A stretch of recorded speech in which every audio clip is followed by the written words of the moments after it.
Thanks for watching. Drop a like. Leave a comment. And don't forget to subscribe to watch more videos like this.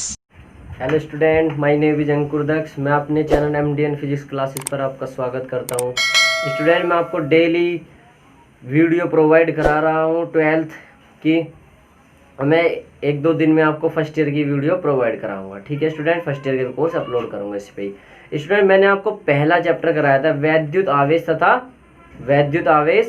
वैद्युत क्षेत्र की तीव्रता, और मैंने उसी में थर्ड चैप्टर का आपका वैद्युत विभव करा देता, दूसरे चैप्टर का वैद्युत विभव करा देता। ठीक है, तीसरे चैप्टर को दूसरे चैप्टर में कन्वर्ट करके वैद्युत विभव पढ़ा दिया था और उसके न्यूमेरिकल भी करा दिए थे। तो मैंने अब तीसरा चैप्टर लिया है, लेसन नंबर 3, वैद्युत विभव तथा सदिश क्षेत्रफल समझना। आपको वैद्युत यानी कि आपका वैद्युत फ्लक्स तथा गोस्की प्रमेय, वैद्युत फ्लक्स तथा गोस्की प्रमेय समझाऊंगा, क्योंकि मैंने इससे पहले वैद्युत क्षेत्र की तीव्रता और वैद्युत विभव और आवेश, तीनों चीज मैंने आपके टॉपिक करा दिए हैं। कूलाम के नियम आपको करा दिए हैं। वैद्युत द्विध्रुव के कारण अक्षीय स्थिति, निरक्षीय स्थिति, वैद्युत क्षेत्र की तीव्रता, वैद्युत विभव दोनों करा दिए हैं। ठीक है स्टूडेंट, जो था मैंने आपको वैद्युत क्षेत्र की तीव्रता में ही करा दिया था और न्यूमेरिकल भी करा दिए हैं। किसी को कुछ प्रॉब्लम हो तो मुझे कमेंट करके आप बता सकते हैं, मुझसे पूछ सकते हैं। मैंने आपको कल नंबर भी प्रोवाइड कराया था। तो मैंने आज मोस्ट ही इंपॉर्टेंट चीज बताई है आपको, वैद्युत फ्लक्स तथा सदिश क्षेत्रफल समझना है आपको,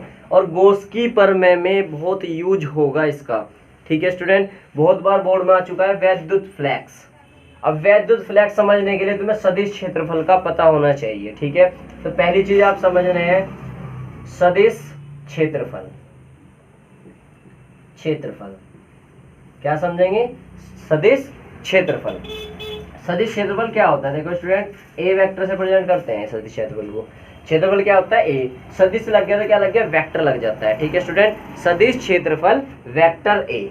ये क्या होता है? देखो, कोई भी आपका पृष्ठ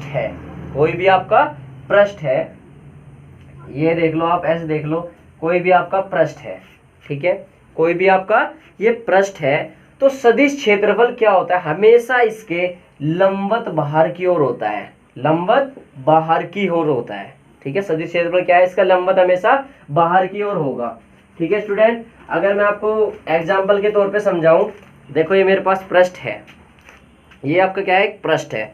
तो सदिश क्षेत्रफल क्या रहेगा? लंबवत इसके बाहर की ओर, लंबवत इसके बाहर की ओर। ठीक है स्टूडेंट, तो क्या रहता है? ये ऐसे आया और ऐसे निकल गया, ऐसे आया और ये ऐसे निकल गया, ये आया ये ऐसे आके निकल गया। ठीक है स्टूडेंट, तो सदिश क्षेत्रफल क्या रहता है? इसके हमेशा लंबवत बाहर की ओर। अगर मैं छोटा सा क्षेत्रफल भी ले लूँ, इसका छोटा सा क्षेत्रफल ले लूँ, तो ये भी क्या रहेगा? बाहर की ओर रहेगा। यानी कि इसका छोटा सा क्षेत्रफल मैंने मान लिया DA, तो सदिश क्षेत्रफल क्या रहेगा? इसके लंबवत हमेशा बाहर की ओर रहता है। ठीक है स्टूडेंट, इसका सदिश क्षेत्रफल क्या रहेगा? पृष्ठ के लंबवत हमेशा बाहर की ओर रहेगा। ठीक है स्टूडेंट, आपका अगर कोई भी तल है, पृष्ठ है, ठीक है, आप पृष्ठ बना लो, चाहे आप पृष्ठ मान सकते हो, तो आप पृष्ठ भी मान सकते हो। तो अगर मैंने कोई पृष्ठ माना है, ये आपका कोई पृष्ठ है। ठीक है स्टूडेंट, ये क्या आपका कोई पृष्ठ है? जब ये आपका कोई पृष्ठ है तो इसमें सदिश क्षेत्रफल क्या रहेगा? इसके लंबवत बाहर की ओर, इसके लंबवत बाहर की ओर। ठीक है, सदिश क्षेत्रफल क्या रहेगा? इसके लंबवत बाहर की ओर। ठीक है स्टूडेंट, ये चीज याद रखना, बहुत इंपॉर्टेंट है। वैद्युत फ्लक्स और सदिश क्षेत्रफल गोस्की प्रमेय में बहुत यूज होने वाला है सदिश क्षेत्रफल। ठीक है स्टूडेंट, तो अगला मैं पॉइंट बताने जा रहा हूं आपको, वैद्युत फ्लक्स क्या होता है। देखो, वैद्युत फ्लक्स क्या होता है? देखो, कोई भी आपका आवेश है, कोई पृष्ठ है, आपका कोई पृष्ठ है, कोई बंद पृष्ठ है, उसमें कोई क्यू आवेश रखा है, क्यू। ठीक है, प्लस का क्यू आवेश है, तो ये क्या करेगा? ये क्या निकल लेगा? बाहर की ओर वैद्युत क्षेत्र की दिशा निकल लेगा। वैद्युत क्षेत्र कहाँ को निकल लेगा? बाहर की ओर निकल लेगा। वैद्युत क्षेत्र की दिशा क्या रहेगी? बाहर की ओर रहेगी। वैद्युत क्षेत्र की दिशा कैसी रहेगी? की दिशा बाहर की ओर, इसके लंबवत बाहर की ओर। कैसी रहेगी? बाहर की ओर रहेगी। ठीक है स्टूडेंट, कोई तल है तो कैसी रहेगी? इसकी दिशा बाहर की ओर रहेगी। ठीक है, कैसी दिशा रहेगी, बाहर की ओर। अगर मैं इसके वैद्युत क्षेत्र की दिशा बताऊं तो इसकी भी दिशा क्या रहेगी, इसके लंबवत बाहर की ओर रहेगी, क्योंकि वैद्युत क्षेत्र प्लस का आवेश मैंने बताया था क्या करता है, अपने से दूर भेजेगा, बाहर भेजेगा, तो ये अपने से बाहर भेज रहा है वैद्युत क्षेत्र की तीव्रता ई। वैद्युत क्षेत्र क्या भेज रहा है, बाहर भेज रहा है। और मैंने अभी आपको बताया स्थिति सदिश, यानी कि सदिश क्षेत्रफल क्या रहेगा, ये भी बाहर की ओर रहेगा, यानी कि डी ए, या आप मान सकते हो क्षेत्रफल ए भी कैसा रहेगा, बाहर की ओर रहेगा। ये और ये दोनों क्या रहेंगे, इसके समांतर रहेंगे। ये क्या रहेंगे, इसके समांतर रहेंगे। ठीक है स्टूडेंट, तो आप इस चीज को ऐसे भी समझ सकते हो, ये चीज आपके समझ में आई होगी। देखो कोई वैद्युत क्षेत्र है, वैद्युत क्षेत्र है, ये आपका कोई वैद्युत क्षेत्र है। अब आप में इसमें कोई पृष्ठ आया, कोई पृष्ठ आया, ये पृष्ठ आया ऐसे, इसके लंबवत, इसके लंबवत आया, पृष्ठ आया इसके लंबवत। देखो वैद्युत क्षेत्र की दिशा इधर को है आपकी, वैद्युत क्षेत्र की दिशा इधर को है आपकी। ठीक है, अब कोई तल आया और इसमें से ऐसे गुजरने लगा, कोई तल आया और इसमें से गुजरेगा, तो वो कैसे गुजरेगा, कोई तल बना दो इसमें। ठीक है स्टूडेंट, जब मैंने कोई इसमें तल बनाया तो ये क्या होगा, देखो ये आया, ऐसे आया और ऐसे निकल गया, ये ऐसे आया और ऐसे निकल गया, ये ऐसे आया ऐसे निकल गया। ठीक है स्टूडेंट, ये क्या हो रहा है, देखो ये आप क्या समझ रहे हो इस चीज में, आप इस चीज को ऐसे भी समझ सकते हो। देखो एक कोई मैंने ऐसे तल बना दिया, थोड़ा समझाने के लिए बता रहा हूं मैं आपको दोबारा से बनाकर। कोई तल है ये आपका, ठीक है, तिरछा तल रखा हुआ है, यानी कि लंबवत रखा हुआ है आपके, ठीक है, ऐसे रखा हुआ है, तो वैद्युत क्षेत्र की दिशा ऐसे तो आएगी, ये आई और ये ऐसे निकल के चली गई, इसके लंबवत निकल रही है, ये आई और ये ऐसे निकलकर चली गई, ऐसे ये आएगी और ऐसे निकलकर चली जाएगी, ऐसे ये आएगी और ऐसे निकलकर चली जाएगी। ये क्या है, विद्युत क्षेत्र है। ये क्या है इसका, आपका विद्युत क्षेत्र। ये कोई तल था, इसका लंबवत जा रहा है, विद्युत क्षेत्र की देखा है ऐसे जा रही है, दोनों क्या है आपस में लंब जा रहे हैं। सदिश क्षेत्र कहाँ जाएगा इसका, लंबवत बाहर की ओर, कैसे जाएगा, लंबवत बाहर की ओर जाएगा, तो यानी कि ए भी क्या रहेगा, बाहर की ओर रहेगा। ये भी आपका ऐसे रहेगा, ए भी बाहर की ओर रहेगा। ठीक है, यानी किसी तल को, तो वैद्युत फ्लक्स क्या होता है, फाई ई से प्रेजेंट करते हैं, और ये होता है E vector A vector, E vector A vector. तो इसकी परिभाषा बनेगी, जब आप कभी भी डॉट प्रोडक्ट हटाते हैं, डॉट प्रोडक्ट हटाते हैं, तो आपने फॉर्मूला पढ़ा होगा, ए डॉट बी बराबर होता है A B cos theta, A B cos theta. तो लिखेंगे यहाँ पे ई ए कोस थीटा। ठीक है स्टूडेंट, ई ए कोस थीटा। अब देखो थीटा क्या है, ए और ई के बीच का कोण है, ई और ए के बीच का कोण है। अब ए भी इधर को जा रहा है और ई भी इधर को जा रहा है, तो इनके बीच में थीटा कोण कितना है, थीटा कितना है, 0। तो यहाँ पे रख देंगे ई ए कोस 0, और कोस 0 की वैल्यू कितनी होती है जी, कोस 0 की वैल्यू तो 1 हो, जब 1 रख दिया तो यहाँ पे क्या बना, ई ए बन गया, क्या बन गया, ई ए। तो इसकी परिभाषा कैसे बनेगी, वैद्युत फ्लक्स की परिभाषा कैसे बनेगी बताओ, इसकी परिभाषा बताओ कैसे बनेगी। देखो फाई ई बराबर ई ए बन गया, फाई ई बराबर ई ए बन गया, तो देखो क्या बनेगा, यदि कोई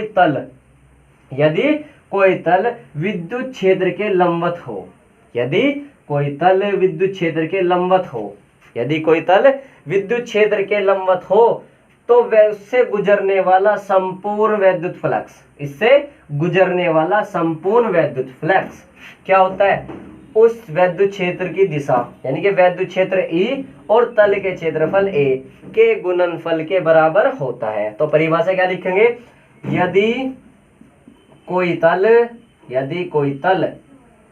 वैद्युत फ्लक्स के लंबवत हो, तो फ्लक्स से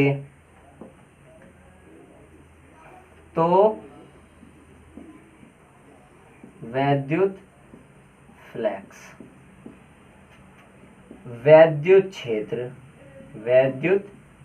क्षेत्र ई व तल के क्षेत्रफल के गुणनफल क्या हो रही है, इन दोनों की गुणनफल के बराबर होता है।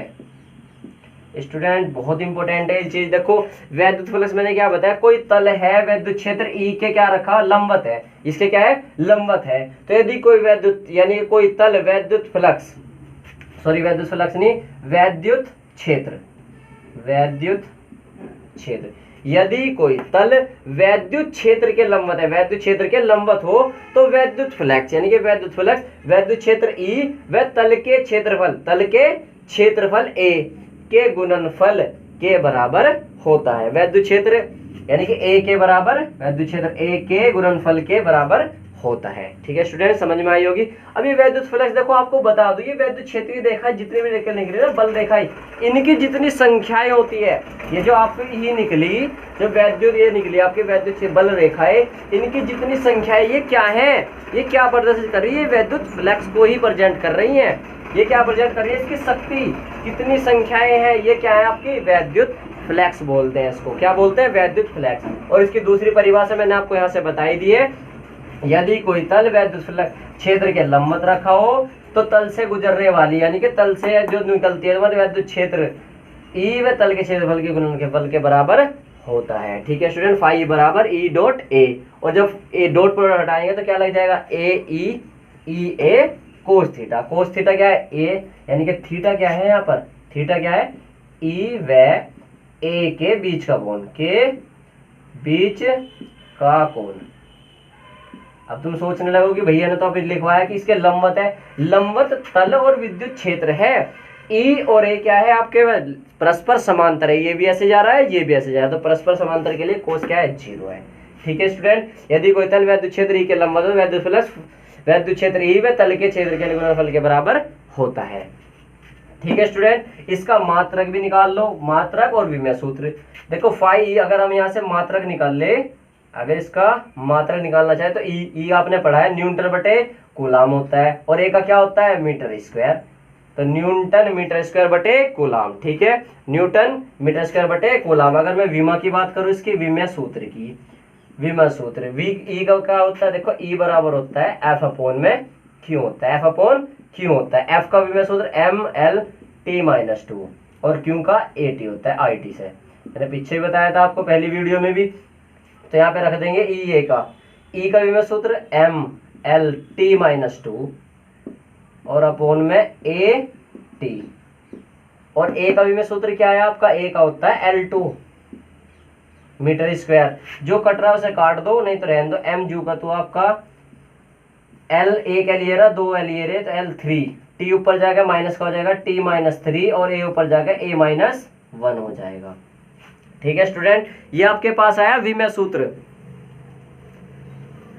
आपने इसका मात्रक पढ़ा, विमेय सूत्र पढ़ा, ठीक है, और परिभाषा पढ़ ली वैद्युत फ्लक्स की। ठीक है स्टूडेंट, ये बहुत ज्यादा इंपॉर्टेंट है, याद रखना। सदिश क्षेत्रफल तल के लंबवत बाहर की ओर होगा, तल के लंबवत बाहर की ओर। ठीक है स्टूडेंट, और वैद्युत फ्लक्स क्या होगा, तल के यानी कि तल वैद्युत क्षेत्र के लंबवत रखा होगा, तो वैद्युत फ्लक्स की परिभाषा ये बनेगी। ठीक है स्टूडेंट, परिभाषा बताई, मात्रा बताया, विमेय सूत्र बताया। कल मैं आपको बहुत ही ज्यादा इंपॉर्टेंट 99% जो बोर्ड में आने के चांस है गोस्की पर मैं बताऊंगा, और वो वैद्युत फ्लक्स पे ही आधारित है। ठीक है स्टूडेंट, तो आप मेरे चैनल पर नए हो तो लाइक करें, सब्सक्राइब करें, जिससे मेरे आने वाली सभी वीडियो आपको प्रोवाइड हो चुके। ठीक है।